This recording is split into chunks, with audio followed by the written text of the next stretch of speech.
आप सभी विद्यार्थियों का एक बार फिर से अभिवादन। हम भारतेंदु मंडल के कवियों को देख रहे थे, उसमें अगला नाम है पंडित अंबिका दत्त व्यास जी का, जो कि भारतेंदु मंडल के एक ही बहुत ही प्रख्यात कवि हैं। और ये केवल हिंदी साहित्य में ही नहीं वरन संस्कृत साहित्य में अपना विशिष्ट स्थान रखते हैं।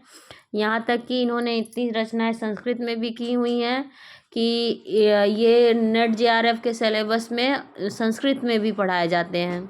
तो चलिए बिना देर के शुरू करते हैं। भारतेंदु मंडल के कवि अंबिका दत्त व्यास। उससे पहले आप सभी से रिक्वेस्ट है, जो लोग भी पहली बार चैनल पर आ रहे हैं वो जरूर चैनल को सब्सक्राइब कर लें और अपने विचार और प्रश्न आप कमेंट सेक्शन में मुझसे पूछ सकते हैं।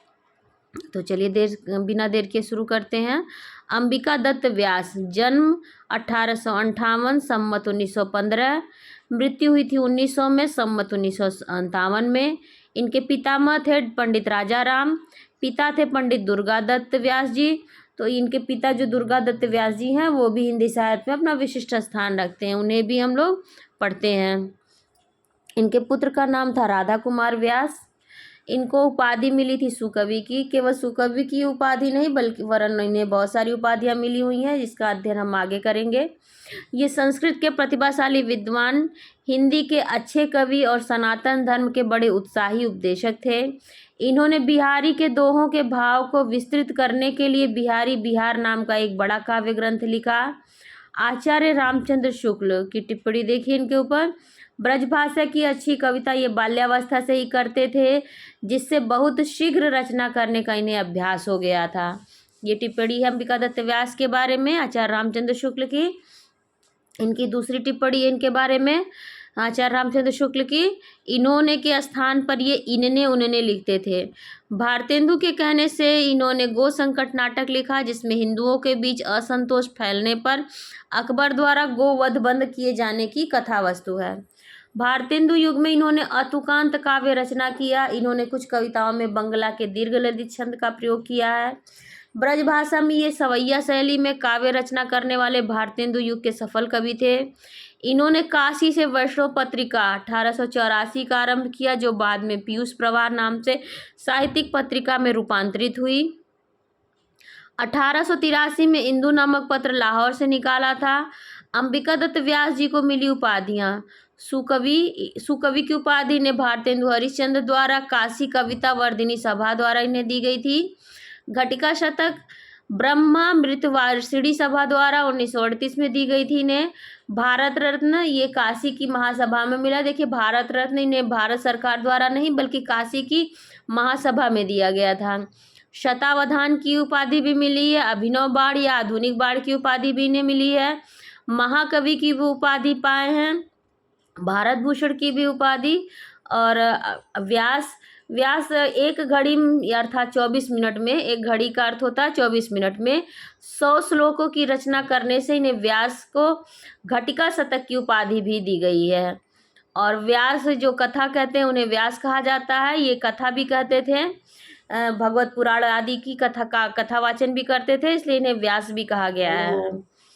100 प्रश्नों को एक साथ सुनकर उन सब प्रश्नों का उसी क्रम में उत्तर देने की अद्भुत क्षमता होने से इन्हें शतावधान की उपाधि दी गई है। नवरात्र की अष्टमी के दिन जन्म होने के कारण नाम अंबिका दत्त रखा गया इनका। 1940 में मधुबनी संस्कृत पाठशाला के प्रधानाचार्य नियुक्त हुए थे।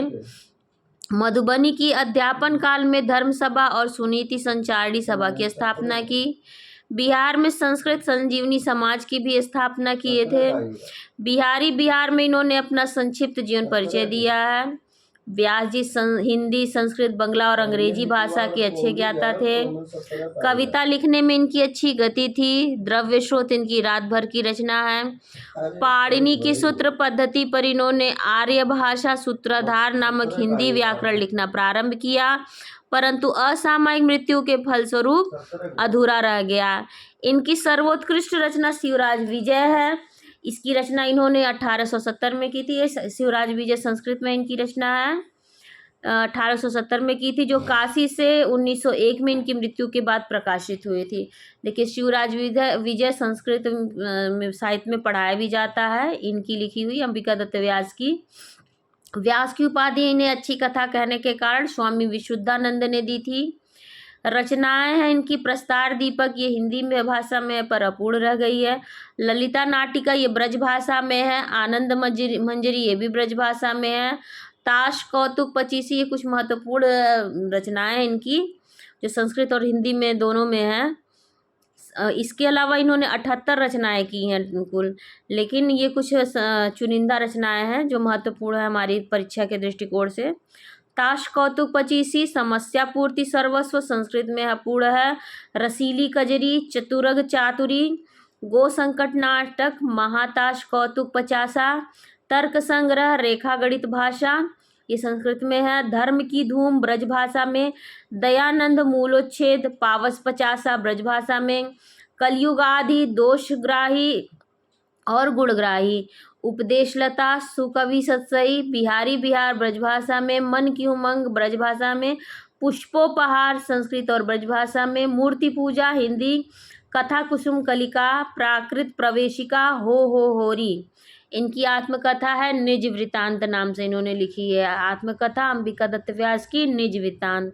बिहारी बिहार, इसमें बिहारी सत्सई के दोहों के आधार पर रचित कुंडलियां संकलित हैं। इनकी नई पुरानी परिपाटी की फुटकर रचनाएं इसमें समसामयिक पत्रों, पीयूष प्रवाह तथा समस्या पूर्ति प्रकाश में प्रकाशित होती थी। इन्होंने भारतेंदु से प्रभावित होकर कुछ नाटक भी लिखे हैं, जिनमें 2 नाट्य कृतियां उल्लेखनीय हैं। पहला है ललिता नाटिका, ये ब्रजभाषा में है। यह भारतेंदु कृत चंद्रावली की शैली में लिखी गई है। इसमें कृष्ण लीला से संबंधित है यह। दूसरा है गो संकट नाटक, इसमें हिंदुओं में असंतोष फैलने के कारण अकबर द्वारा गोवध बंद किए जाने की कथा वस्तु का वर्णन है। इन्हें हिंदी और संस्कृत में समान अधिकार प्राप्त था। इन्होंने धार्मिक पुस्तकें भी लिखी हैं, जिसमें अवतार मीमांसा प्रसिद्ध है।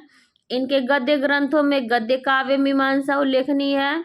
इनकी नाट्य कृतियां हैं गो संकट नाटक, भारत सौभाग्य, देसी घी और चर्बी में व्यवसाय, ललिता नाटिका और आश्चर्य वृत्तांत। सुकवि सत्सई श्री कृष्ण लीला का 700 ललित दोहों में ब्रजभाषा में लिखा गया है। हो होरी 1891 में।